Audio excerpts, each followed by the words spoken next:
Why, hello, and welcome to issue 665 of Geek in the Studio Radio. I'm one of your hosts, Aaron Duran. And I am your other host, Cable Hashtani. How's it going, my friend? It is Tuesday. Woohoo! Yeah, right? It is. Like, oh man.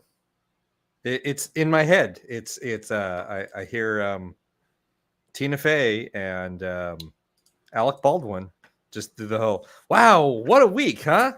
It's Tuesday, Lemon. It's Tuesday, Lemon. Yeah, man, that's like, oh, and by the way, Denise will join us eventually. We did try to give her the out to start the show at 7 again today, and she's like, no, 6:30 works. She does come in from the West Hills now on the weekdays, so yep.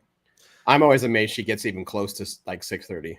And like she said before on the show, when we're broadcasting in studio, which we will be doing again soon, I'm clearly I'm still here. Yeah, this is all on me, guys, because my doctor wants me to avoid anything outside of my circle or the grocery store until I get that bivalent booster.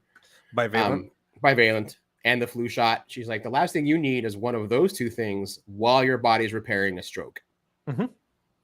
Especially because the number one thing that the new variant hits is it ups your chances for a stroke and blood clots. Well, that's lousy. Yeah. Nobody wants that. No, but especially me. Especially you. Especially me.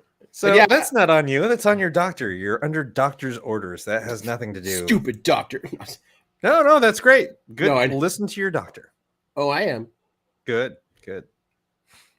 But I'm availing myself of the studio since this way. Merrick, look, Merrick has been a trooper and put up with me for 2 weeks straight of being at home, and I'm trying to give her back some space whenever I can. Just 2 weeks, huh? Yes. Well, when it's not something that you were expecting, sure. Yeah. Yes. But I'm with you. I don't know why Tuesdays are not good days for me. And it's not because I'm rushing to get the show ready or anything. But over the past few years, Tuesdays are when the depression hits me the hardest. Tuesdays for some reason have started to measurably suck. I don't look forward to them. They're just not good. Someone's like, well, that makes you really nice and fun and aggro for the show. No, I don't want to do that. Yeah, no, that's not where you want to be. Being salty professionally is not fun. It is not exciting. No. I know that people, for whatever reason, and I'm I enjoy a good rant from an entertainer. But at the same time, if you are said entertainer, that becomes exhausting. Yes, it takes its toll. Yeah. And it's, I think too, in the nearly 20 years now that we have known each other, we have both grown in as people and in our fandoms and in the things that we love. It's I don't want to spend time hating on things. I want to spend all of that time promoting and enjoying the things that I actually love and enjoy and want to share that with people, because that is so much more fulfilling than getting mad or frustrated or what have you about any other thing that's out there that you literally have no control over. Yeah. And nor will your rant change a damn thing. Nope. It really won't. Yeah. Although, speaking of promoting something. Yes. Do you have something to promote? I do. Look what I have in my hands. What is that? This is the trade collection of Season of the Brujah, Volume 1. Is that all 5 issues collected into one trade? 5 issues collected into one convenient trade. That's fantastic. It is, actually. It's pretty fucking cool to see this. So before anyone asks, this comes out December 7th. December 7th, you say? Yes, December 7th. All right. Which is notoriously a bad time to release graphic novels. So that's why I'm promoting it now. Mainly because if you get from a local comic book shop, they still have to order this. Well, it's this month's diamond that this has appeared. So like the diamond that hits stores tomorrow is where Season the Bruja is appearing. So unlike traditional comics, like comic shops can kind of order graphic novels whenever. They don't have to do them 3 months out. But the whole team of this book would really appreciate it if you go to a comic book shop that you place your reservation in now. Because that initial sales number will help out the book in the long run. That it will. Yeah, a lot. I know we covered pre-orders a bit last week before. Yeah. I don't know. What is time? But again, that is how you indicate to these companies that these are the things that you want, is go to your local stores, go, hi, I want this thing. Will you please order it for me? And that way those shops can go, oh, well, I was going to order 2 copies. I guess I'm ordering 20. Yeah, exactly. You can also, if you don't have a local shop, you can order this. You know the one site, but I'm not going to say it. That's the site where everyone gets the least amount of money from it, except for Jeff Bezos. But like if you can order it through Barnes and Nobles, you can order it directly through Simon and Schuster, because this book is a partnership with them, the graphic novel side of it, which is really cool. You can also eventually be able to place an order directly from onipress.com, but that's a ways out. But yeah, right now, the best, if you can, is place it at your local comic book shop, so those diamond numbers look really good. Here is the 100% fact about this. The single issues sold well. Mm-hmm. They sold better than any Oni book with a brand new, quote, unknown team has sold before. Based on those numbers, there will not be a volume 2. Don't despair. That is how most comics within the creator-owned world work. The only way we get a volume 2 is if this sells like crazy. Sure. For multiple reasons. Just behind the curtain, everyone makes more money off this. Not to sound all mercenary, but everyone does. The price to make an individual comic is very expensive compared to making this. I kid you not, for the same price of making 1.5 single issues is how much this entire book costs to make. Because comics do that stupid printing size and that middle saddle stitch, it's all expensive. Mm-hmm. So yeah. Oh, thanks, Bex. Yeah. This is, I hate the term double dipping. That's what it is. But even if you have all 5 issues, you should order this. A, that way you can keep your 5 issues protective. B, it helps out. But C, I'm not going to show you, but this has stuff in it that's not in the single issues. Not story-wise, but it has extras. Sure. And that is... And it has that Bitch and Greg Rucka quote, like right on the cover. Oh, nice. Yeah. Very nice. That's not uncommon for trades, is to have extra back matter that that you didn't get in the original. I would also say that given the date of release being December 5th, 6th. What? 6th. December 6th. Whatever that first Wednesday in December is. It's either 6th or 7th. Doesn't matter. I don't have a calendar in front of me, so I don't know. But what I was going to say is that we're moving through all of the holidays now. We've got the best one coming up, and then we have Thanksgiving, and then we have Christmas. Yes. Which for me, Christmas is just Halloween too, because I decorate everything spooky. Electric Boogaloo. Yes. No, I guess it kind of is. You use a lot of lights. Anyway, the point that I was trying to make is that this makes a perfect time to don't just order one copy of the trade, order 6. You've got 6, give 5 away Yeah. as presents to other people. That'll Hey, be look. perfect. Hey, look who joined us. Oh, hi. Hi, Hi, Denise. Hi, guys. We were just Yeah. shilling the book that is going to come out soon. Ooh. I got all the comps, my comps yesterday. So My comps. Very, My comps. very My comps. exciting. My Yeah. comps. My comps. So I my want to comps. really quick answer a few things. So Homicide of Fire Cow says, why don't they just do quarterly stories in trade size? Because Americans won't buy them. It should be noted that that is what they do in South America. That is what they do in most of Europe, and that's what they do in parts of Asia. Americans won't buy them. That's just it, because it has been tried. In fact, it's still kind of being tried. If you read Lazarus, the news version of it called Lazarus Risen, you'll notice that book is tangentially a quarterly book. They still release it as it looks like a floppy. It's just 60 pages long. If they sold it as a trade in the trade selections, people wouldn't buy it because Americans are set in their ways.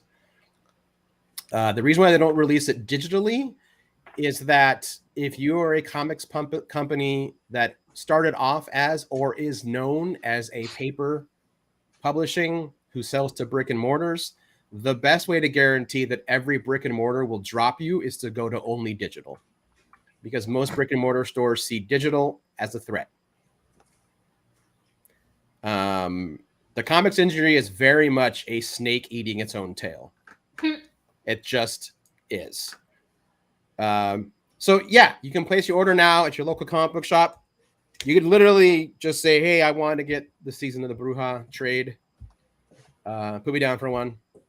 Just pick it up. Don't leave them hanging with the money. But yeah, I'm super proud of this book. The other cool thing is that the trade, we get to make any kind of color corrections that were too late on the issue. So there's a few things in here that I'm like, oh, now this thing is the right color. It just happens in books. Sure. There was a weird choice halfway through the single issues to stop italicizing everything in Spanish, because that's what comics like to do. I found it very jarring, and I couldn't convince them to wait until the trade. But the trade, none of the Spanish is in italics. I don't know the reasoning for it. I don't really care, but at least now you have continuity of lettering in here. Mm-hmm. So. Well, that's good. Yeah, but again, if you want a volume 2, I do, and I know you guys all do, the trade has to sell well. That is what will let Oni and the parent company decide. And that's not just me. That's almost every comic. Our single issues actually did very, very well. Geek in the City, showing you how the sausage is made since. Yeah, since forever. Just anyway. 2005. Yeah. So don't trade weight, but also get the trade. Yeah. Yes. I'm sorry. Hey, Bean's back, and you guys were in a death race on Saturday. And we survived. You should tell us all about it before our guest comes on. Cable, do you want to start? Oh, geez. You're a lot more eloquent about it than I am. Am I? I think so. Am I? All right. Listeners will remember that we spoke with Taylor, the creative director of Witch Hunt Theater, about a month ago. And she was talking about Death Race, which was, they touted as being a competitive, not exactly theater experience, but more of a competitive experience, open to teams. Details finally started coming out in the week before Death Race actually happened.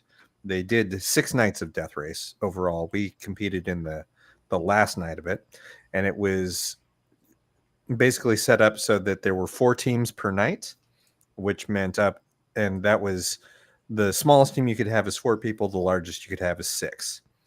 We went with 6, which was great because it allowed us kind of to cycle through and different challenges. It was dark as fuck, which was nice. They timed this well so that like sunset on Saturday was like shortly after 7, so it was dark when we got out there at 8:00, and took place in Bryant Wood Park, which is out in Lake Oswego. If you follow me on Instagram, you can see some video that I posted about Bryant Wood Park. Yeah, it was. We had challenges that started out fairly benign and started getting creepier as they went along, and stickier. And So, then, real quick question: is Sure. it probably good that I wasn't able to do it? You would have been pretty bored because Yep. we cover a lot of ground. Yeah. Sometimes, like all as a group. Sometimes, like there's like splitting the party or at least separating the individual groups. Right. So That's what I had. there wouldn't have been any one spot for you to really like see what was going on all the time. Yeah, that's what I had, folks. It's not that I didn't want to do it. And my doctor's like, "You're not doing this." yep, There was so much running. Yeah. there was So a lot much of running. There was a lot of running. I will say that is how you know that they did a good job, because I always knew it was just a game. No one was going to get me. You know, I wasn't going to actually die. And yet I run until it hurt. It hurt my joints because I'm not supposed to run. It hurt. You hate running. It hurt. I'm not. I've always hated running, but at one point I was good at it. But I'm like, my doctors don't want me to run because it's bad for my bones, and because I'm so far out of practice with running, the cardiovascular part of it is also quite the challenge. And I still I ran like I actually was going to get caught. Nice. Wow. So they did a good job of like making it immersive, just as they say. Mm-hmm.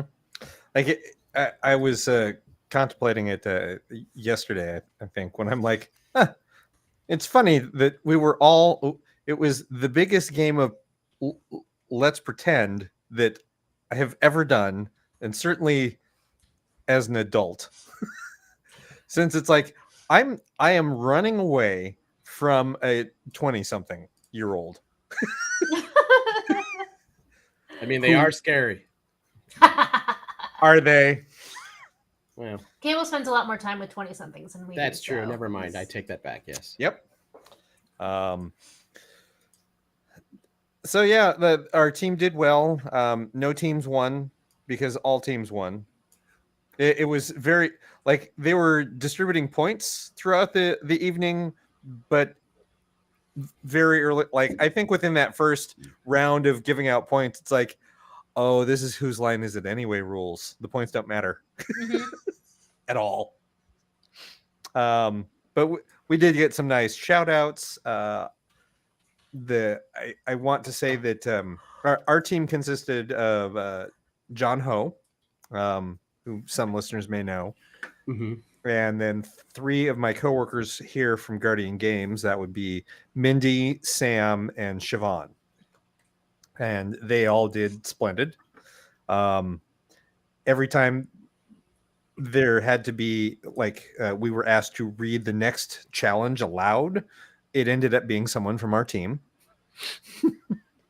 At least 4 times it was someone from our team. Was that good? Is that good? 80% of the time. It just meant that, yeah. It just shows that we were really into it, ready to participate.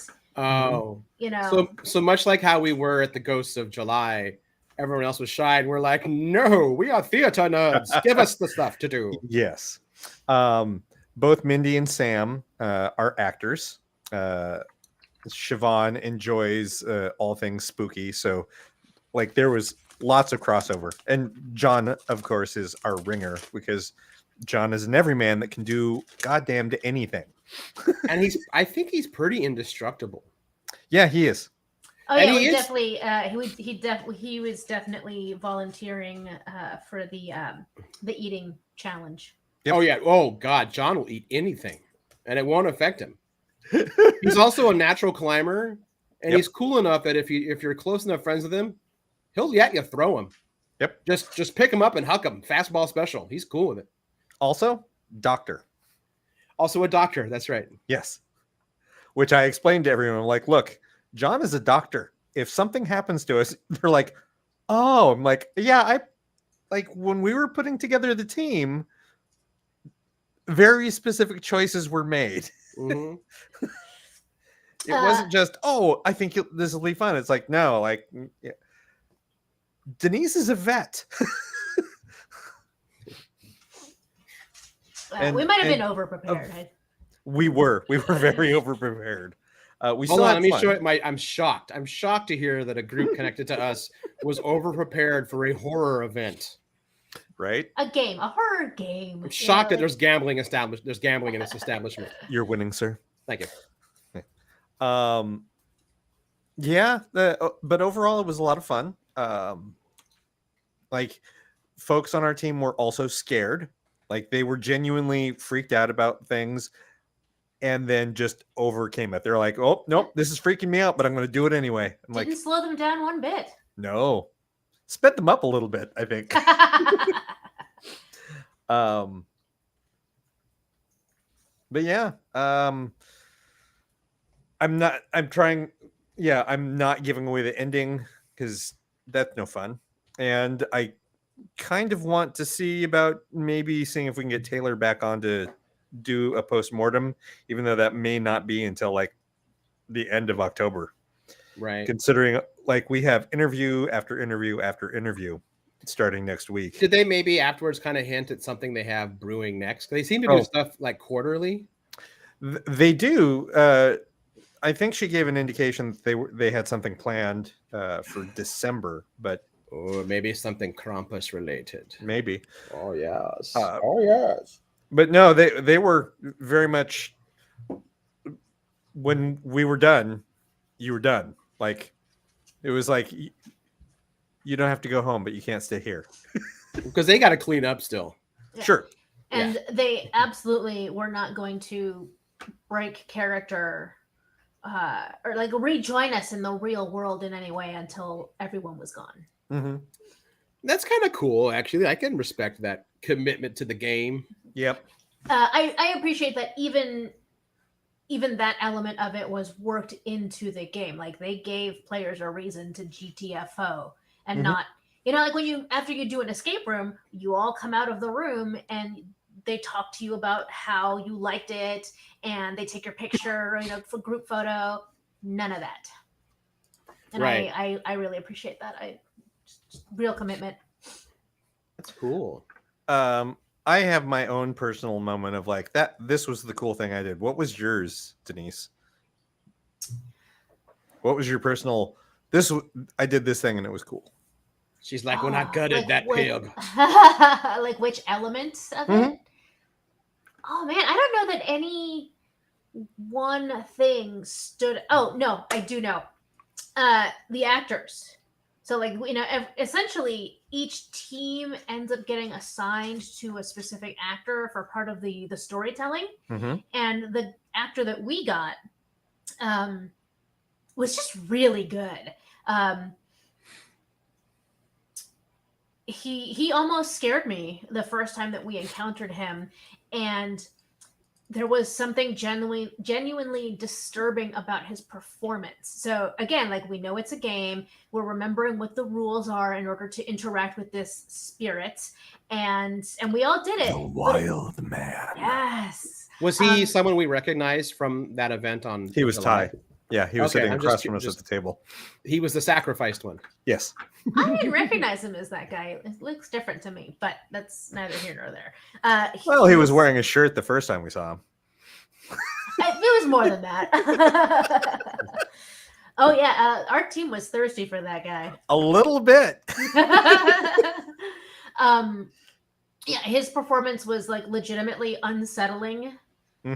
With that in that like main interaction that we had with them, it was just a really good performance. I would love to do that particular event, that particular show multiple times in the hopes of getting different actors and seeing how they embody their characters and how it fits into the story. Yeah. That's cool. Neat. What about you, Cable? the thing that I enjoyed, the thing that I did as part of Death Race that I was like, oh, well done, sir, was for the most part that, like, we were told we aren't competing with the other teams. Like, in no way, shape, or form were we supposed to mess with the other teams. We all had challenges, but we were all on different teams, but we were all working together for the same thing. It's like, okay, that's good to know, and it gives more spirit of camaraderie. So anytime the entire group was running scared from something, like I told the group up front, it's like, if there's a running challenge, I'll do all the running. I'll do all the running. We all ended up running, but I would run at the back of the pack all the time to make sure that everyone just kind of made it back. Like John was also, both of us can run faster than that. We were just always at the back of the pack. Go ahead. Well, this is good time because our guest has just arrived. Hi, everyone. Hi, Hello. Gwen. Sorry we sprung the video on you. I thought we were better at letting people know. I just I actually got dressed and showered today, so it's okay. Hey, nice. Your hair looks great. Yeah. Thank you. I just actually got it cut. Nice. It kind of matches one of the dresses I believe you wore at the horror festival a few months ago. Didn't you have like a cool? I had a green and black one with like a Ouija board print on it. That might have been it. I don't know. A lot has happened since then. So yeah, that's okay. Yeah, that was July. I know. That was like a week ago. It's Tuesday, Yeah. Lemon. You know. Yeah, it's Tuesday, Lemon. Yeah. Well, thanks for joining us. Thanks for having me. So, Cable, go ahead. I was just going to say, we've brought Gwen back on the show because the HP Lovecraft Film Fest is, oh, good Lord, is it next week? It is next week. Well, What happened to Cable? Oh, there you hi. Sorry, I'm the one who has to step out for just a minute. I'm sorry, Cable. Start up again. Fucking A. All right, I'm suck. All right. You're fine. You're fine. But yeah, the HP Lovecraft Film Fest is next weekend, the 7th, 8th, and 9th at the Hollywood Theater. Yeah. You just closed the Kickstarter. Ended last night at 9 p.m. Is that correct? That is right. All right. How'd that go? It went really well considering this is the latest we've ever launched our campaign, and I think the latest we've ever ended it. And we set our goal a little higher than last year's because everything is costing more, and we're back on all 3 screens of the Hollywood Theater. We're very excited about that. That's fantastic. And we have like an upper lobby full of vendors, not as many as in past, but it's going to be a little more than last year. We have like, oh my gosh, all of the names of the vendors just went out of my head, and then I feel like such an idiot. We have artists, we have some publishers. We've got Xylographilia, which is woodcut prints and art based on those woodcut prints. Lee Rainey Smith is the artist, and she's one of our sponsors this year as well. But she has some just fantastic stuff. She does like medieval style woodcut art and puts them on bookmarks and like wood print plywood cards and like wood veneer things so that they can mail through the mail, and you have some of that art for less than the original prints go for, which the original prints are stunning. She does a really nice job with like hand coloring some of them, and I think Denise is actually pulling out a sample right now. I had really hoped I still had them here at my desk, but I'm not finding them. Oh. But there's even like you'd think like, oh, a bookmark, MBD. No, they're still in wood. They're like the texture is fantastic. They're top quality bookmarks. Yeah, I bought a couple of her pieces at last year's fest. I bought these as gifts, but then I misplaced them from last year's film festival, and then later I found them, and I was like, oh well, I guess they just live at my house now. But, here's 2 designs that I picked up last year. Hey, yeah, you did buy those as gifts. Yep, So you can just buy more gifts this year. I absolutely will be doing that. And then we've also got more artists: Dave Correa art, Nick Gucker, Catalyst Studios. He's a fantastic sculptor. Does like replica animal skulls and very cool creations with those. I did some Christmas shopping with them last year too. Yeah, it is great. Like not only you can get your shopping in, but there's like lots of cool stuff to buy for gifts. And so we've got 3 screens full of films. We have the world premiere of Freeze, which is being released under the name Freeze. I think maybe it had been in the horror news sites as Icebound, but they changed it to Freeze for some reason. I was looking at that one on IMDb. I'm fascinated with seeing that one. That's going to be great. That one is really fun, and that's Charlie Steeds is a UK filmmaker who's actually going to be in Nashville next week, and so he's going to come in on Saturday and Sunday for the premiere and hang out and watch as much stuff as he can. But he'll be there for a Q&A after his world premiere, so that'll be really fun. That'll be great. If anyone's seen Winter Skin, that was also Charlie. I don't think so. Doing some interesting, like low budget indie film stuff, like with good production value and like interesting storylines. So I'm interested to see what everyone thinks about that. But we've also got a Spanish from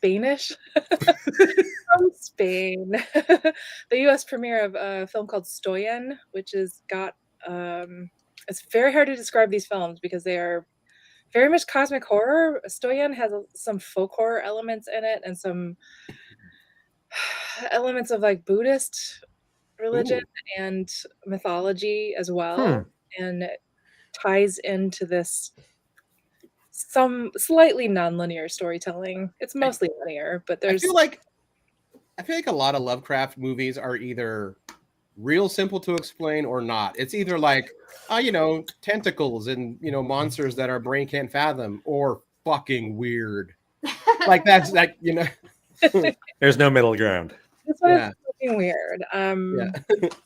I think fans of A24 films, fans of Ari Aster, fans of films that you have to think a little bit about what you're watching and kind of look for all the details, because it's that side, but then there's also like a detective story rolled into it. So it's very interesting. I hope people come out and watch that. Nice. Unfortunately, the director can't be with us for that one, but it sounded like they are in the middle of filming it, so it's possible that it could be appearing as a wider release, maybe at the end of the year. Oh wow, cool!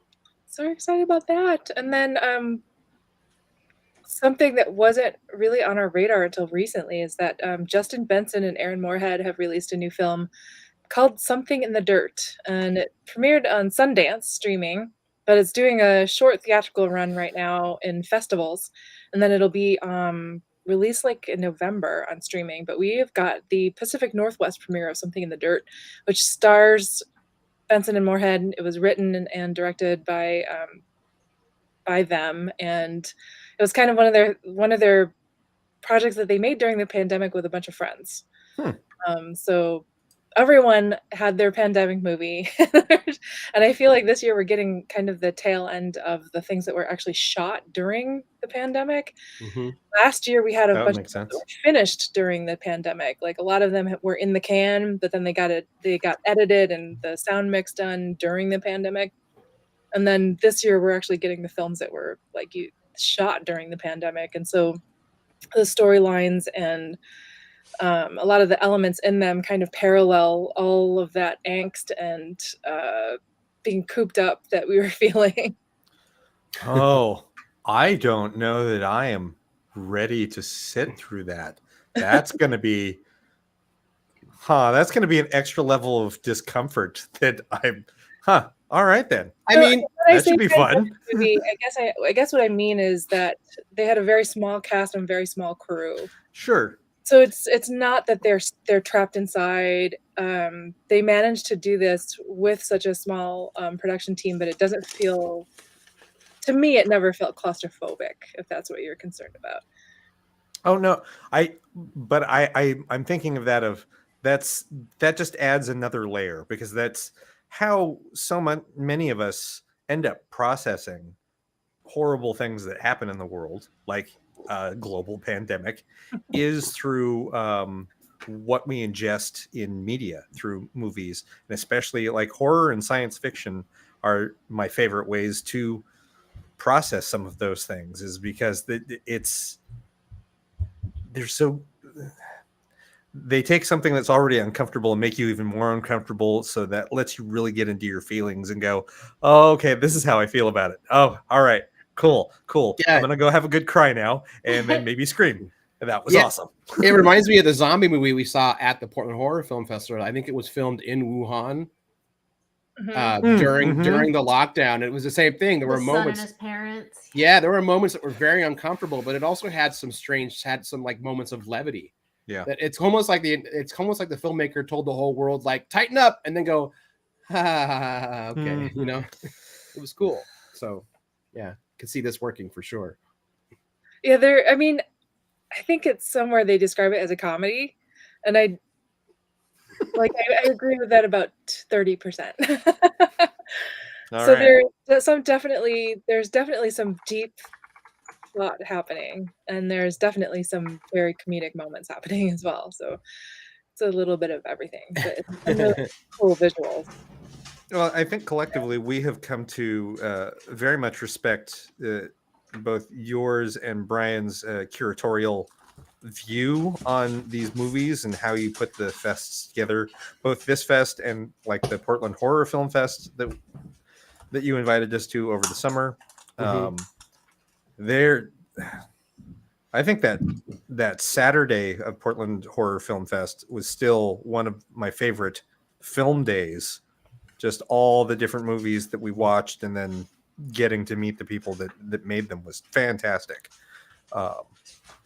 So I'm glad to hear that. Yeah, you've it makes the like, and I'm not like, I also loved what Andrew was doing, because I've been going since Andrew had started it, but like I really enjoy what you're doing curatorially with the films.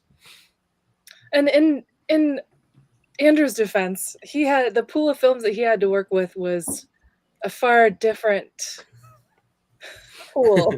Yes, it was a different pool. Technology and internet has widened our pool and deepened our pool exponentially. So, and a lot more people seem to be interested in making they're making films other than the usual suspects that do it. Yeah. So I think things like social media, like TikTok and Instagram, and people having reels and YouTube channels and things, has completely demystified the process of recording, editing, making something for people to see. And that in itself has made it much more accessible to different kinds of storytellers finding film as another medium in which to tell their story, which is really exciting for us. Excellent. Yeah, I could definitely see that for sure. Which only makes it a little more intimidating on the other side, because I still want to like shoot another Lovecraft short, but now I'm like, I don't know if I'm good enough anymore to do it. Yeah, the competitive pool, I'm sure, has also gotten younger for that same reason. Like more people having access to more technology, but also younger people having access to technology that used to be harder to get a hold of. Yeah, you can. I mean, there's absolutely movies we've shown that were filmed on an iPhone. It's harder. I think it's hard to do that, but it's not impossible. And if you have a burning desire to make something and share it with people, there's a way to do it. and it's really fascinating how all the different tools get used. We have quite a few animated short films this year. I'm actually really excited. Like the short films this year are just fantastic. We have, I think, I haven't counted specifically, but it feels like the most adaptations of Lovecraft and his fellow cosmic horror and gothic horror cohorts. Like, got a short adaptation of Robert Chambers' Repairer of Reputations. Ooh. So it's not it's from the King in Yellow series. So it's not the entire story, but it's kind of a snippet of it. But I've never seen that before on film, and it's really cool. And then we've got an adaptation, a German adaptation of The Hound, which is also made by a film student who's a woman, which is exciting for me. Yeah, there's a lot more films by women this year too.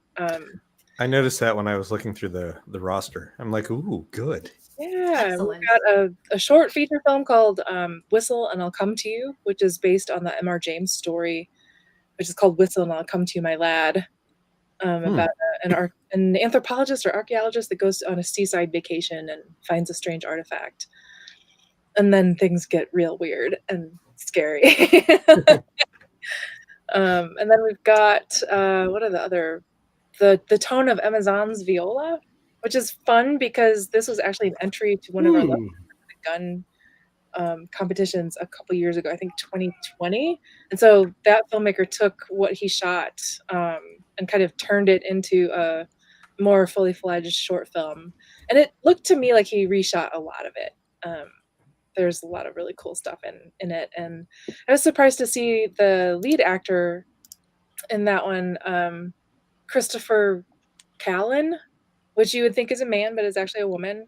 And I can't, off the top of my head, name anything they've been in, but when you see them, you'll recognize them.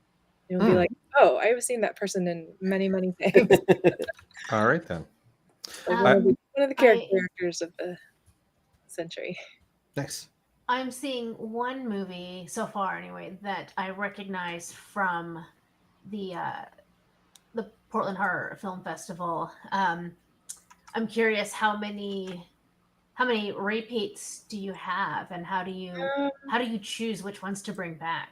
Yeah, I think there's two. I think Doppelbanger and While Mortals Sleep are the two that are repeats.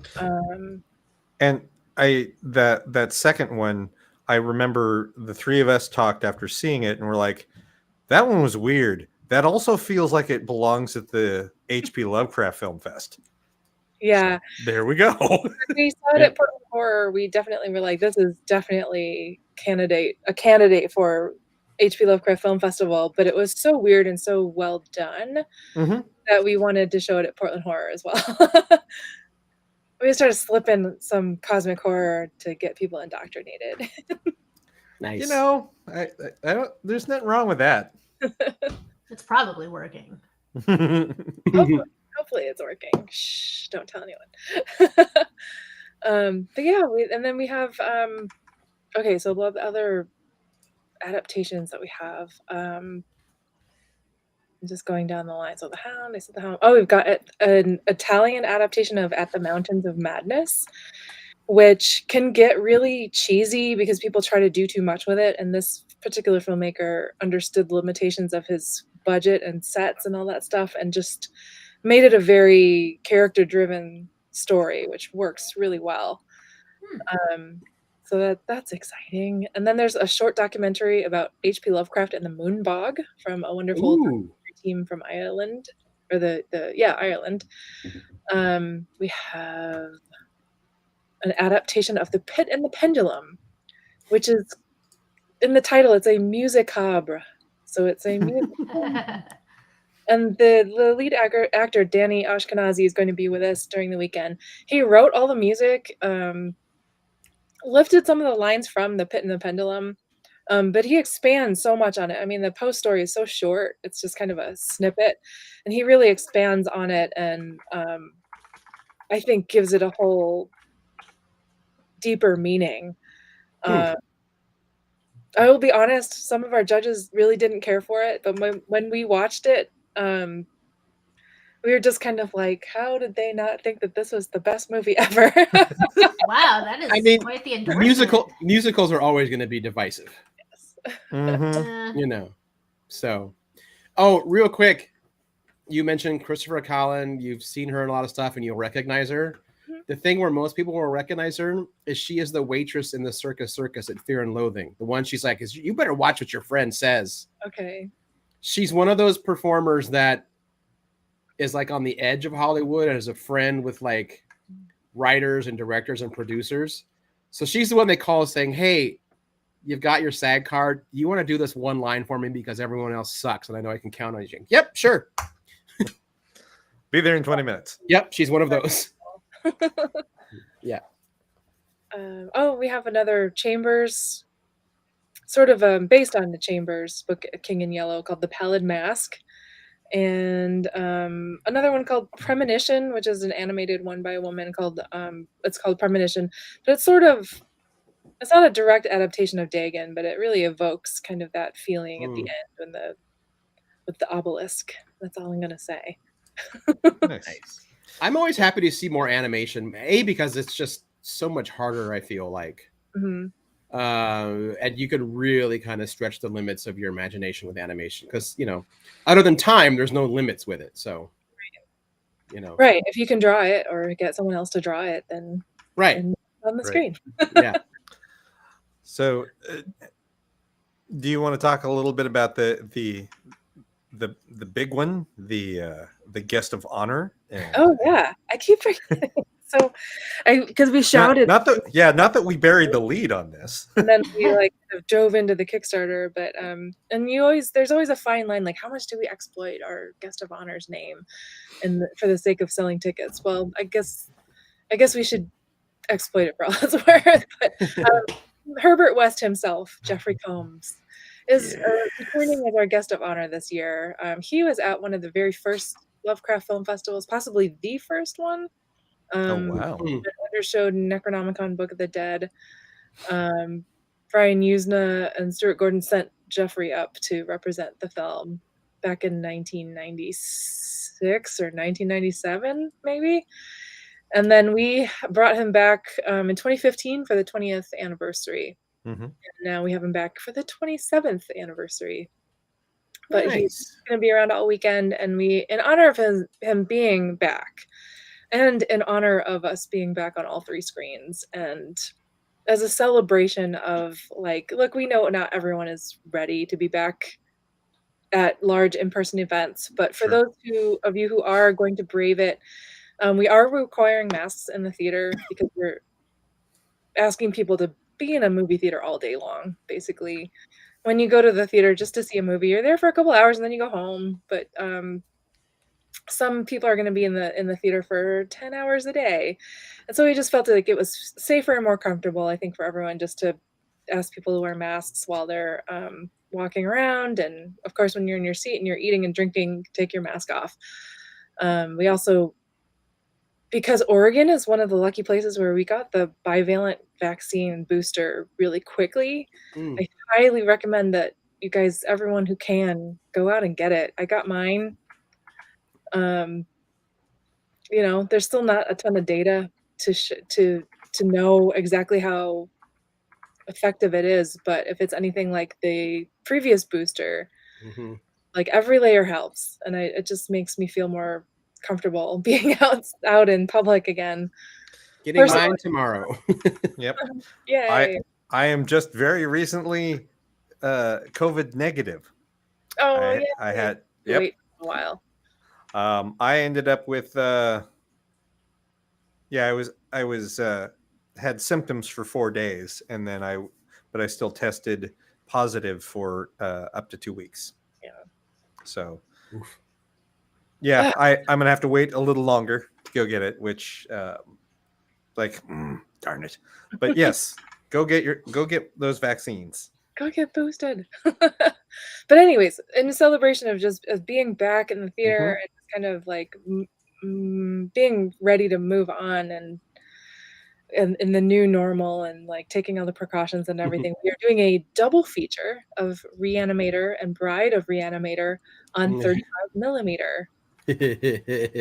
Yay! And Jeffrey will be there for the Q&A afterwards. And then we are also showing, because I've never seen it on a big screen, we are also showing the extended integral cut, which takes the R-rated version and the unrated version and splices them together so that you get all the backstory that they cut out of the unrated version and put into the R-rated version, and all the gore that's in the unrated version that they cut out of the R-rated version. So Oh, that's kind cool. of the best Okay. of both worlds.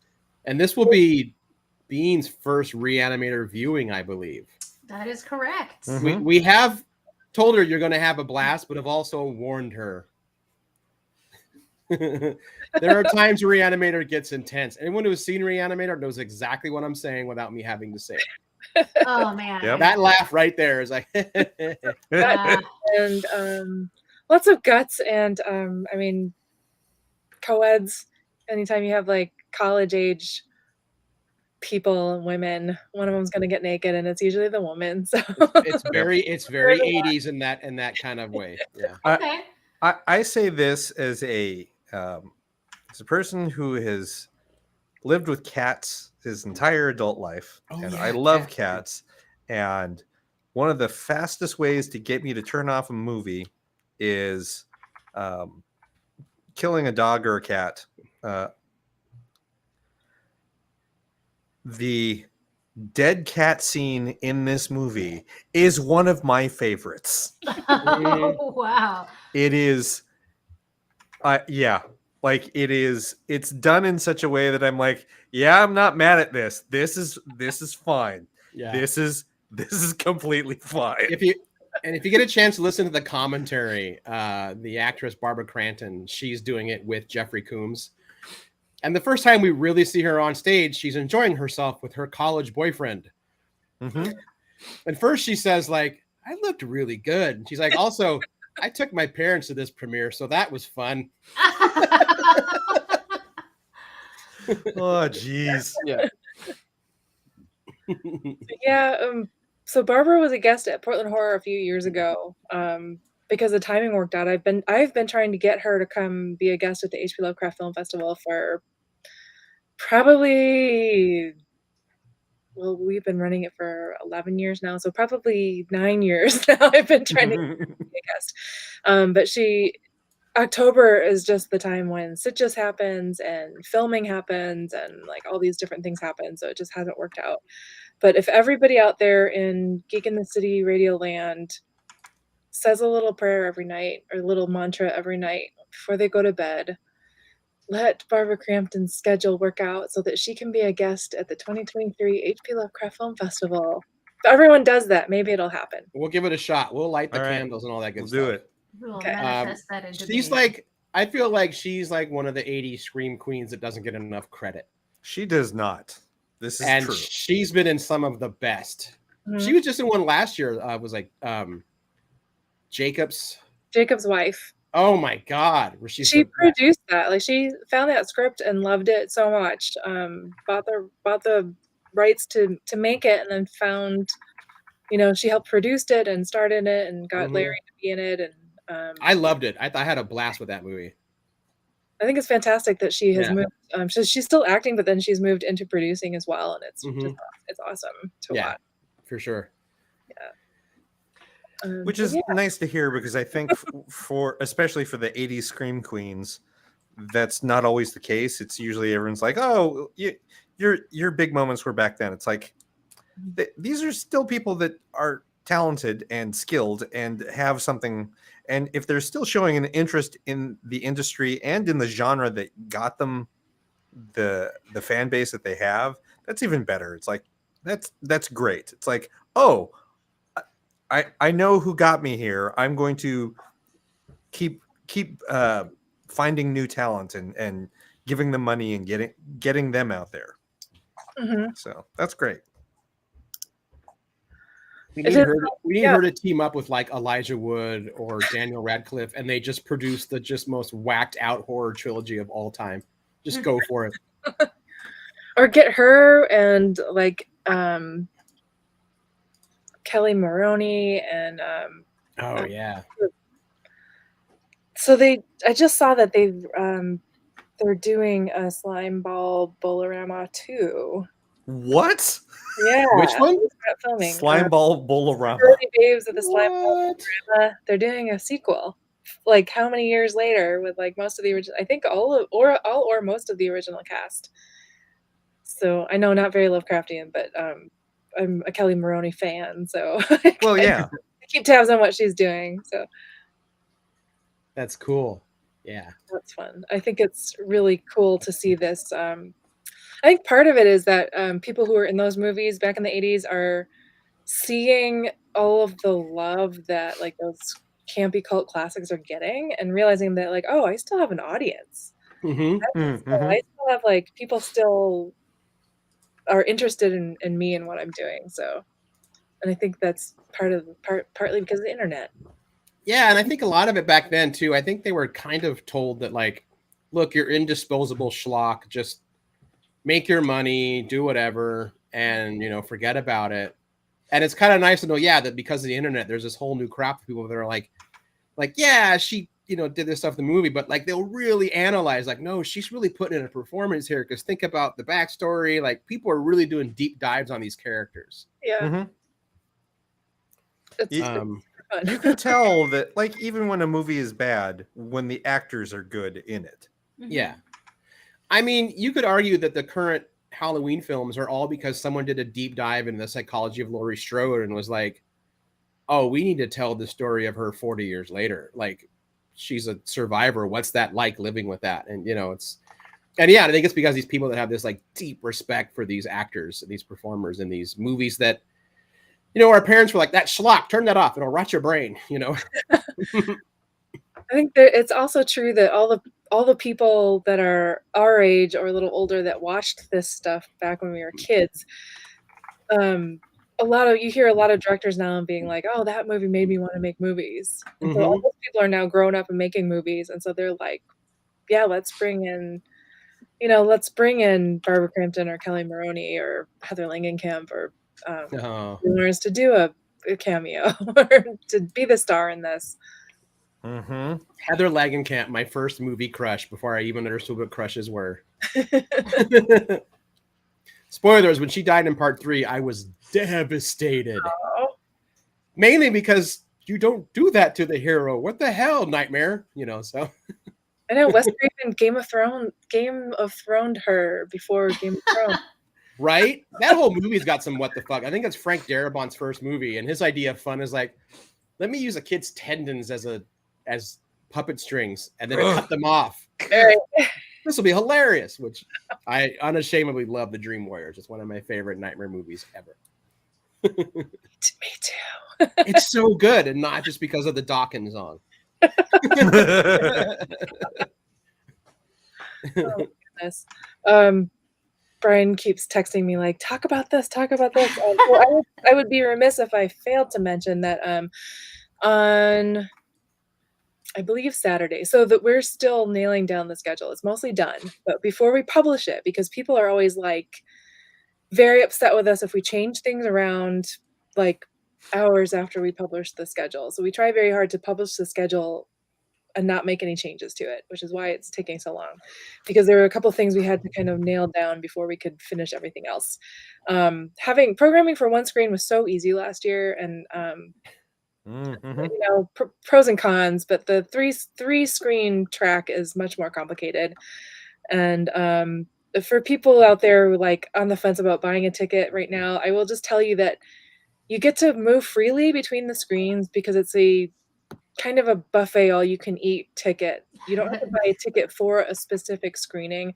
You buy a ticket for the day, and then you go in the theater that looks interesting to you. And if you don't like what you're seeing, go into the other theater and see a panel, or go into the other theater and see a classic film, or wait a little while and like shop with the vendors or talk with the filmmakers that are in the lobby. And then also be sure to catch Tim Urin's one-man performance of Rats in the Walls. Tim Urin is a performer. He lives in Minnesota. People may recognize him from Chuck and Dexter. Oh, okay.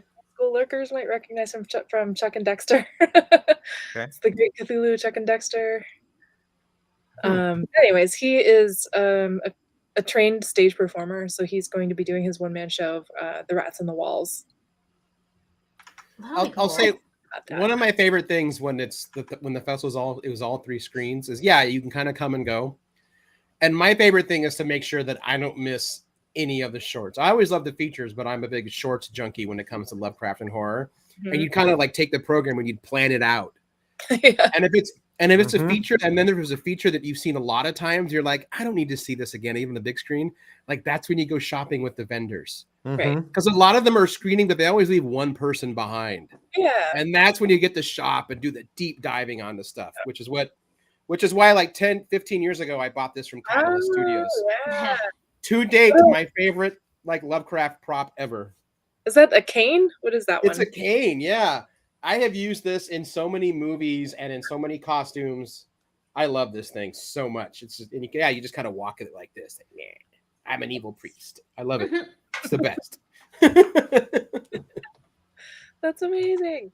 Yeah. So we have like 6 blocks of short films, plus the secret screening and the Shorts of Madness. So the Shorts of Madness are all on some years we don't say what's in the secret screening, but this year we're telling you what's in the Shorts of Madness, and then the secret screening is of course secret and you can't talk about it. If you've seen it, don't talk about it. But that's kind of the ending, the fun ending to this weekend. We've been serving you up all this cosmic dread and like very deep subjects and lots of horror and funny bits in between. But then the Shorts of Madness are kind of like the most bonkers, most fun, gory, like that things that we could serve you up. And then we cap it off with everyone's favorite. What does it all mean? We've got a question. We've got a question from a listener in Michigan. I think we've touched this before, but can you explain like the virtual festival? People who just don't live in Portland or just can't get here, but they still want to watch everything. Yeah. So this year we're doing it slightly differently. We're not able to stream everything this year because a lot of things are returning back to theaters. A few of the things that we have haven't really had a festival run or are in distribution. The distributors are like, no, you can't stream that. So a lot of the features are not being streamed. 2 of the short features are being streamed. So Agatha, which is another animated, really cool. It took the guy 10 years to make this film. He's also going to be in attendance, and it's like the Pacific Northwest premiere of it. And Whistle and I'll Come to You will be streamed, so people will be able to see that. And I think all the shorts that we can stream will be up there. Again, like there's some things that we had to wait for people to get back to us about before we could finalize the schedule. But there's plenty of content to watch. We use the Eventive streaming platform, and it works like you create an account, you buy a pass, and that pass works as a credit for you to buy individual screenings in the pass. Most of the time, like if you buy a Saturday pass, it only allows you to unlock all the things that are on Saturday. But we'll have Friday, Saturday. Things will be released on a rolling schedule starting on Friday night at 7, and the last thing will be released at Sunday night at 9. And then everything will be available to watch through Tuesday. So we're giving you actually like Monday and Tuesday to finish up watching stuff. Just to give you a little more time, I guess, to soak up all the good cosmic horror. We are also pre-recording a few of the panels and readings, and we'll put those up for you to watch as well. In the past, we've had it felt more like a fully fledged festival in 2020 because nobody was going anywhere and we had nothing else to do except for work on the festival. So instead of trying to run 2 events basically simultaneously, we are kind of focusing on bringing the in-person festival back up to full strength, and then letting the virtual festival kind of be a virtual festival unto itself. So if you go to our ticket page, which is hplff.com/tickets, I believe. Hope that's right. Okay.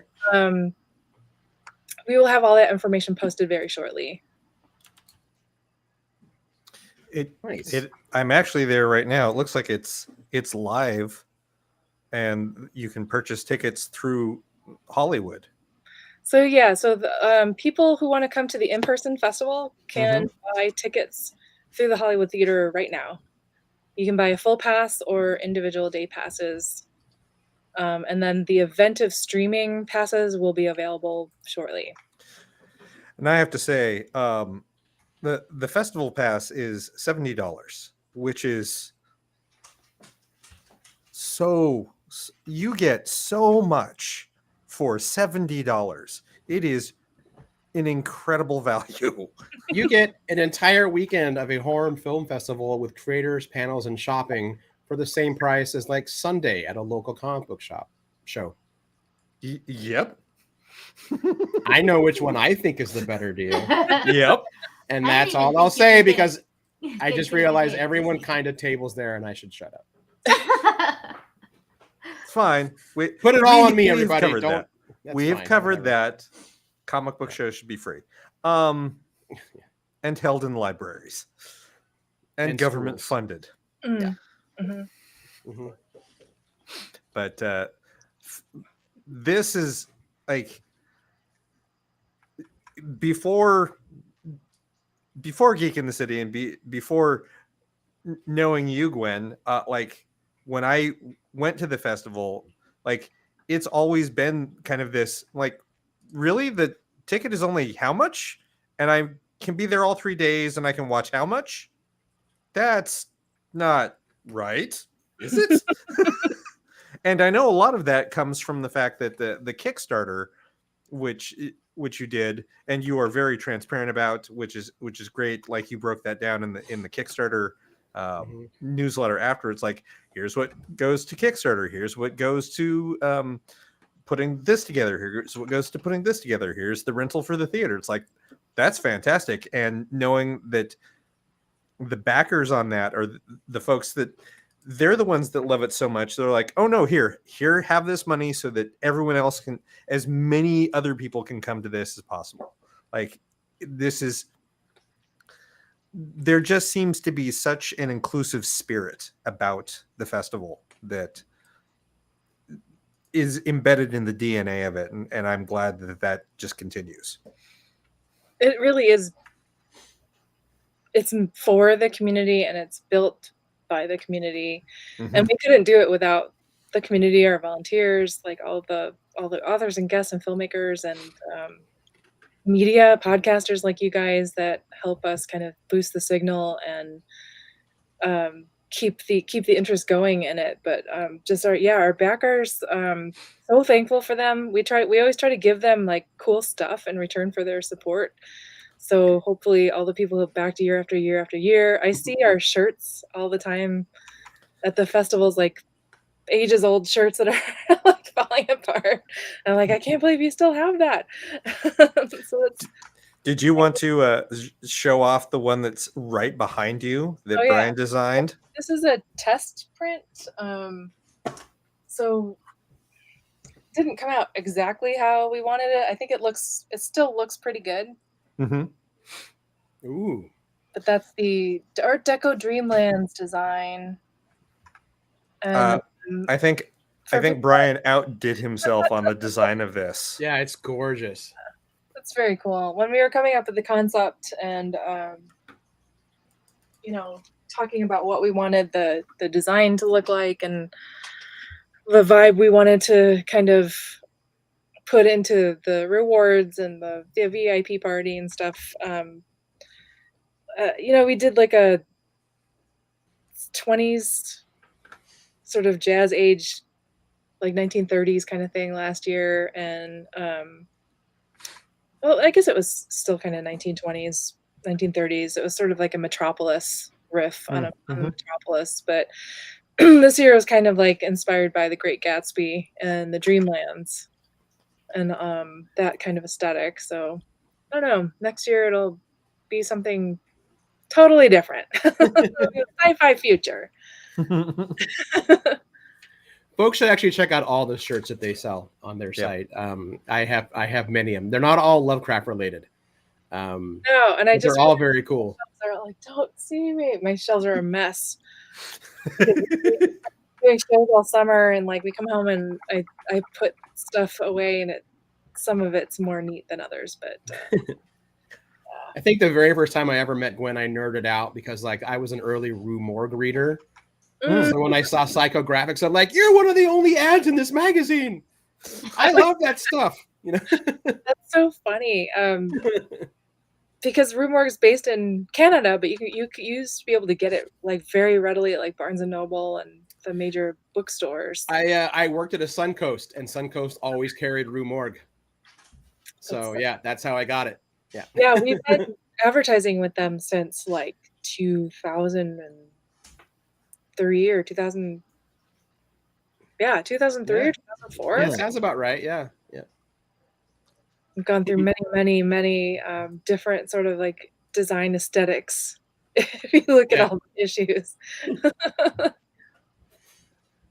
is a good one though. I love an Art Deco piece. Mm-hmm. Yeah, like the pin came out really cool. I don't know if he showed pictures of it. We just got a picture from the pin manufacturer of it, and it looks really nice. And the pin is kind of like the central Cthulhu diamond shaped part of it, and it's all silver and 2 colors of green. Nice. Hopefully people enjoy them. Excellent. Yeah. Oh! I almost forgot to mention that Saturday is the big day. So in the past, we've rented out a secondary venue to have like more panels and readings and gaming and more vendors and things like that. That venue is no longer renting for the time being because of COVID. But we were able to reserve the meeting room at the Hollywood Library, which is just 2 blocks down from the theater. Oh, cool. So if you're outside the theater and you're looking down the street towards Rite Aid, that's 41st Avenue. And if you go 2 blocks down, the Hollywood Library is on the left, past the Dania Furniture Store. And they have a meeting room in there. And we are going to be doing, because we are allowed to bring in light refreshments, we are going to do our carb load for Cthulhu on Saturday from 10 a.m. to 1 p.m. And it's open to the public. Anybody can come, even if you didn't buy a ticket. If you want to come listen to author readings, have some donuts and coffee, and just kind of hang out for a Saturday morning literary hang session. Come out and join us. It's going to be really fun. That sounds amazing. That's very cool. Nice. Well, Gwen, thanks for joining us. You're welcome. I'm trying because we could yammer on forever, but I know like what else super busy. Say? I mean, it's always great to have you on. I don't think we've ever had you and Brian. One time we showed up when you were still in your studio. Oh, right. Really That was a while ago. Came. Yeah. Okay. But usually around this time, like he is in the process of downloading, tracking, processing films, trying to get some other stuff in order. Like he is the tech person of the tech backbone of this festival. Oh, I can only imagine. Like anything to watch if it weren't for him. We've done live events for this show, and it's literally just involves us showing up and maybe connecting like a sound system, and we lose our minds. So I can't imagine putting on a 3-day film festival. So you're doing the Undead Lord's work there. Thank you. Well, Gwen, thank you so much for joining us. I can't wait to see everything that's in store at the Lovecraft Film Festival this year. I'm super pumped.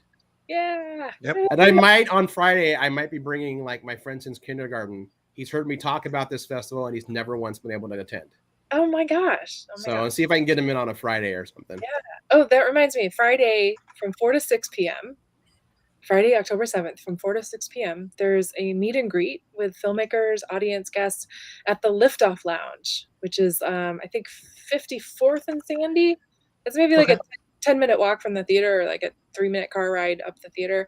And this is a very cool lounge that's been around for, I don't know, 5 or 6 years. But is it like in that weird triangle-shaped building? Like a weird triangle-shaped building. I sent you a link recently. It's all like Jetsons themed.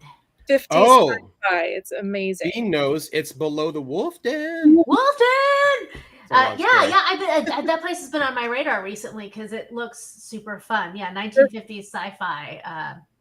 what a good reason to go check that out. Nice. Huh. They have really good cocktails and a really good a good food menu. Like they're small plates, but all the food is amazing. And if you need something heartier, it's across from that really decent food pod.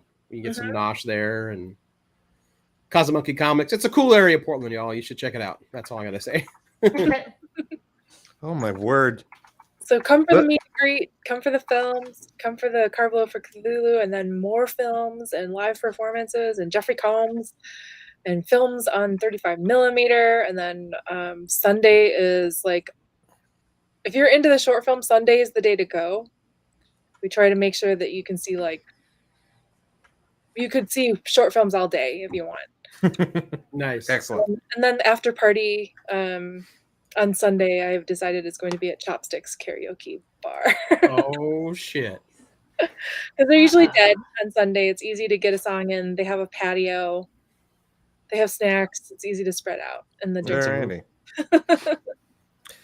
Well, I know what I'm doing next weekend. I'm just trying to imagine how much karaoke would have freaked Lovecraft out. That'd have been the most horrific thing for him ever. Like more than like an all-you-can-eat fish buffet. That would have fucking terrified him, which is great. Nice.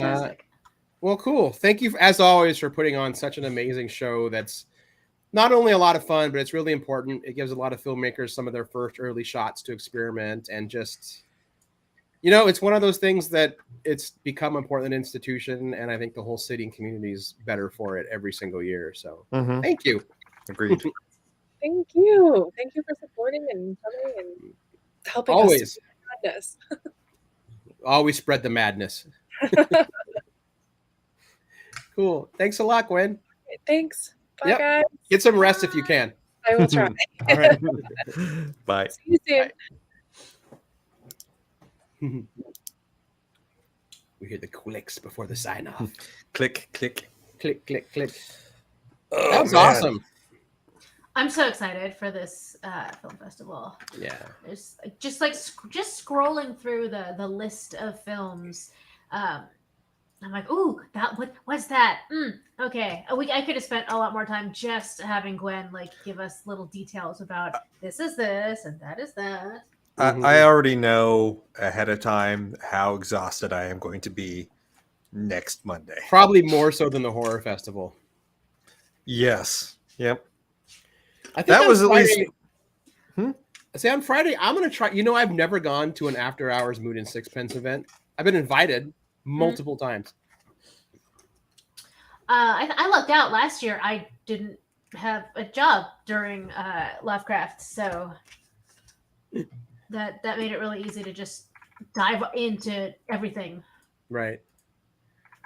Well, cool. It's a lot of fun. We should probably wrap up for the night. Indeed. So again, huge thanks to Gwen. And Huge Brian. thanks, and Brian, yes. I always forget because he's not on the show. Sure. Buy your tickets now. Get your tickets now. Huge thanks to Witch Hunt Theater. $70. $70, folks. Yes, Just- and ignore Aaron's throwing shade comments. Or at least make it only mine. No, it is legit a really awesome deal. I was having earlier. I'm like, I don't know. I don't even know if you can do a full day of Disney for $70. I mean, No. maybe a ticket. No. But no variety ticket. A That one-day is- ticket to California Adventures $130. Jesus fuck. Yeah. That's 3 regular movie tickets to any 3 run-of-the-mill movies. To damn Oh, near man. just about 24 hours of film if you were able to hit almost everything. Oh, Yeah. Oh my god, I feel old now because I was just saying when I was a kid, a family of 4 got into the movies for $20. Yep, you're getting old. Yeah. Yep. Before we sign off, also don't forget, you can place your pre-orders now at your local comic shop for Season of the Bruja. Ooh, Please do it. Because it's really fucking good. I don't care even as mine. It's really good. Super proud of it. And Sarah and I really want to do a volume 2. Spoilers, Okay. It's almost all in Mexico, so you definitely want to see a volume 2. Ooh. Yeah. Well, with that, I guess I'm Aaron Duran. I know I'm being Rita. And I am still Cable Hashitani. And we will talk to everybody next week, hopefully with a guest. I don't want Hopefully. to say who because I Sure. don't want to tease it again. Okay. We'll know a few days before, and then I'll make an announcement. Knock on composite here. Yeah, knock on whatever's. Bye, everyone. Bye.